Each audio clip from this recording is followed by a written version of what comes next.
Hello, everybody, and welcome to this week's episode of Trump Trolls Trump. You know, the one where I mock somebody who has the audacity to use my last name. We have now reached day 222 of the Trump regime. So I want to go over some of the major accomplishments of Donald and his minions and enablers.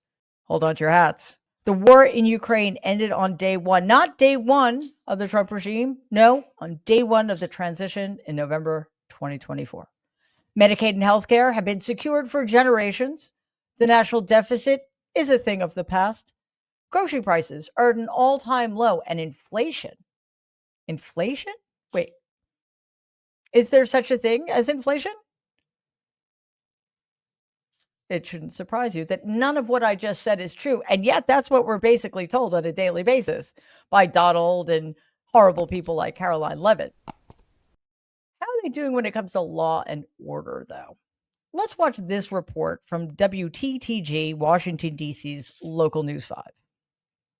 Take a look at this cell phone video from late Sunday night. 37-year-old Sean Dunn, shown in the pink shirt and shorts, allegedly yelling at federal officers on 14th Street in D.C. Y'all laughing, but that's the truth, though. We ready to that. Let's go get him, brother. And then appearing to hit the officer in the chest with a foot-long Subway sandwich. Officers immediately chasing Dunn in the street and eventually catch and arrest him.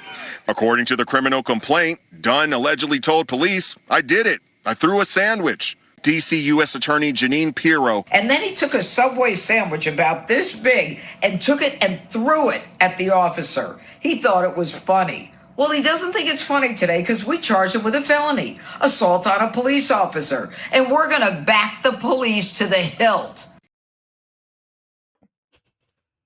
Wow.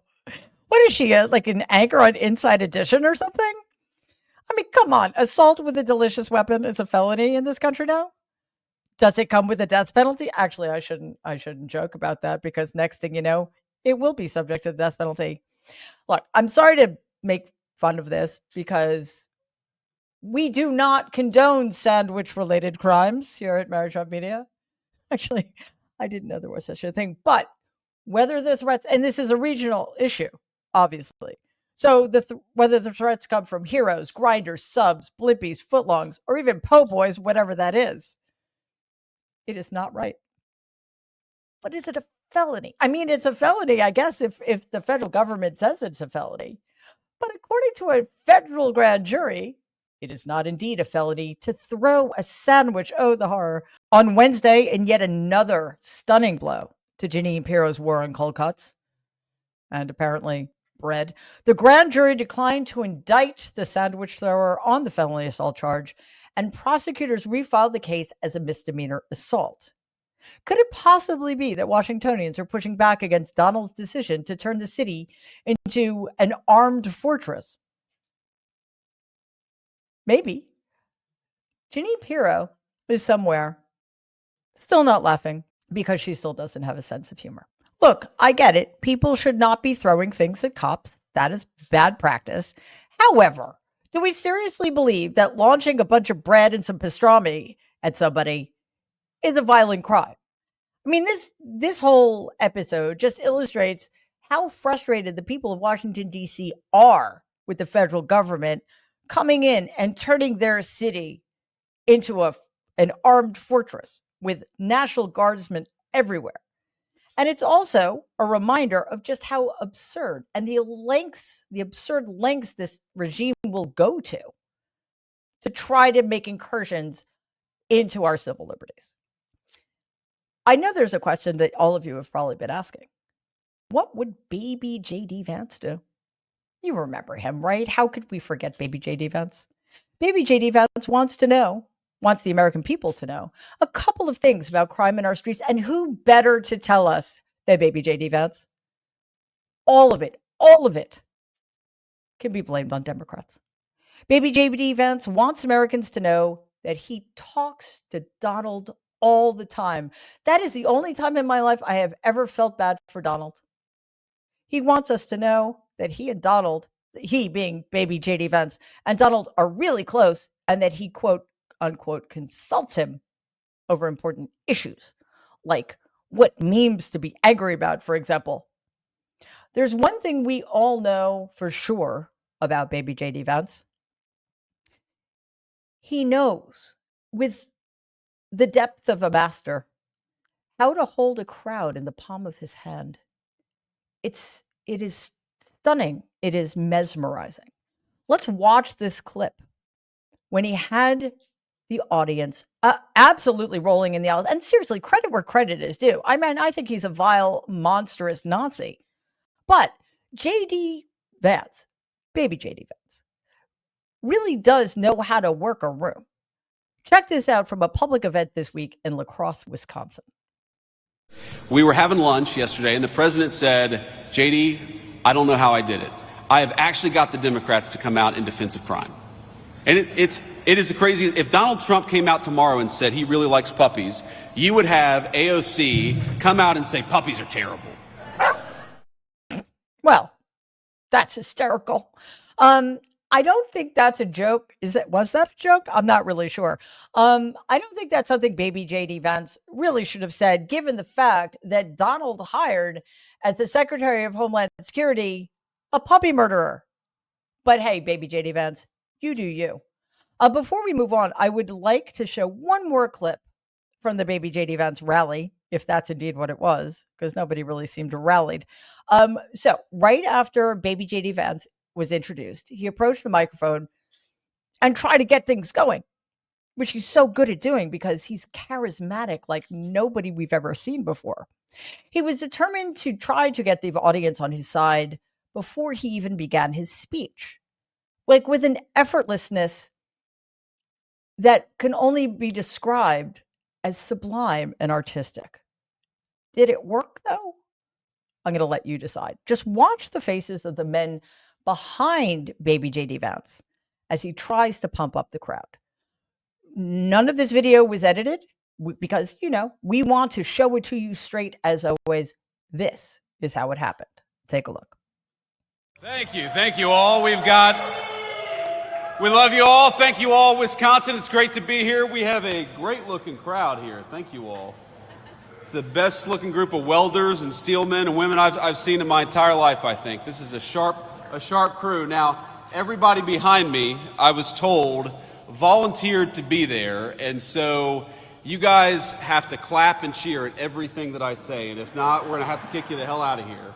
And a couple of them actually, and I'm not going to call them out by name.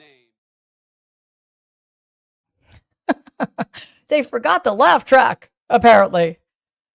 Good job, baby JD Vance. Keep being you.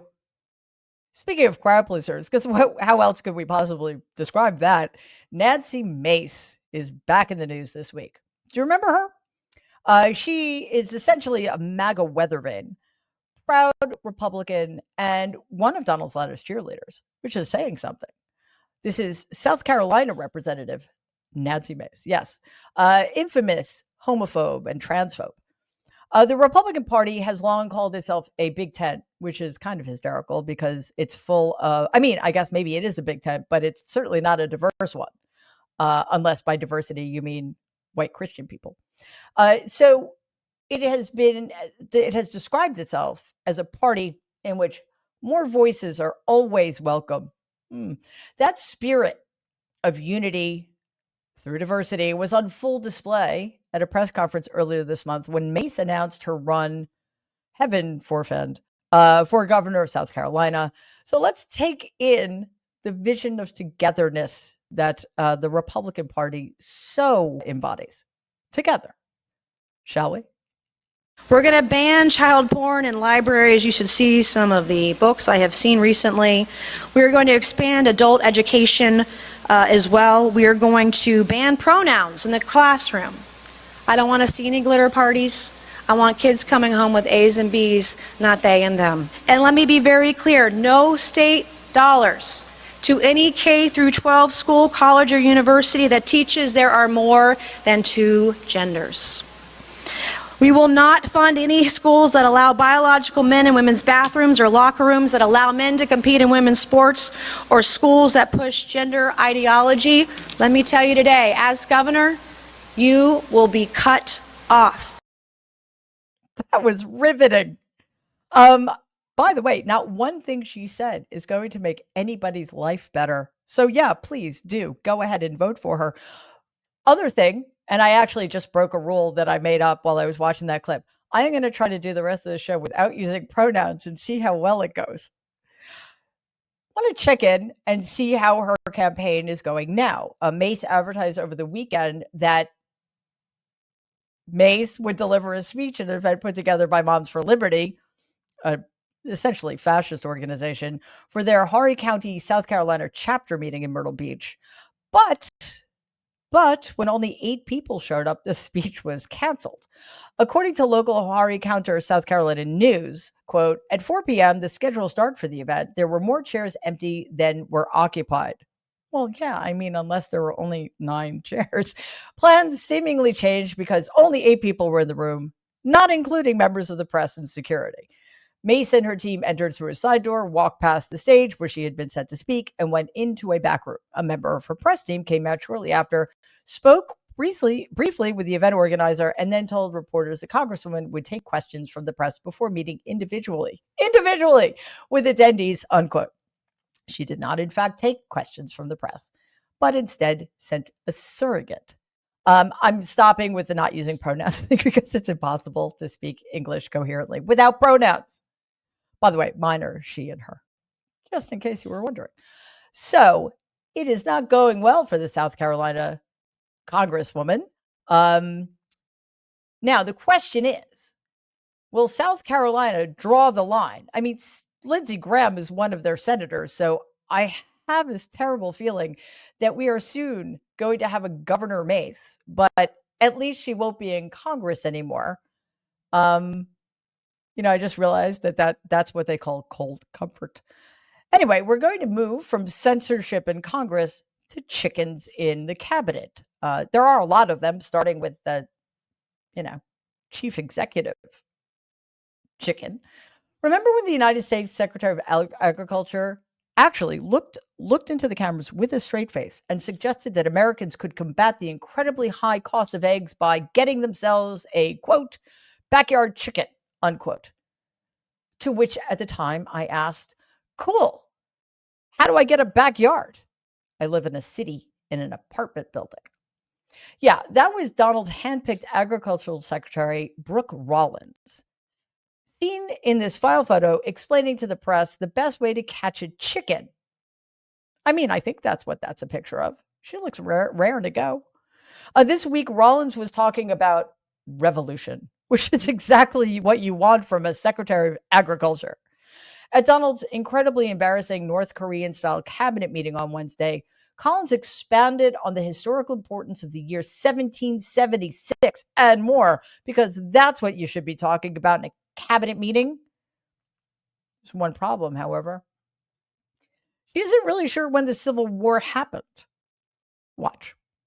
Part of this effort to represent the farmers, the ranchers, the agriculture industry at this moment in time, which I do believe we're in a revolution. 1776 was the first one. 1863 or so with Abraham Lincoln was the second. This is the third, with Donald Trump leading the way. And we are saving America. From pronouns and cheap eggs. I don't know what they're saving America from, except perhaps a representative democracy. So yeah, 1863 or so, 2025 or so. Yeah, but I agree. I actually do agree with her. We are in the midst of a revolution, but it's our revolution, not theirs. Anyway, thank you again for watching this week's episode of Trump Trolls Trump. We will be back again next week to cover yet another 7 days full of mockable moments, which thankfully Donald and the Trump regime are so expert at providing for us. See you next week. Please take a second and like and share this video. It'd be awesome if you could subscribe to the channel. If you're listening to us in podcast form, please follow us and give the show a 5-star rating, because it really does help other people find our content. Thanks.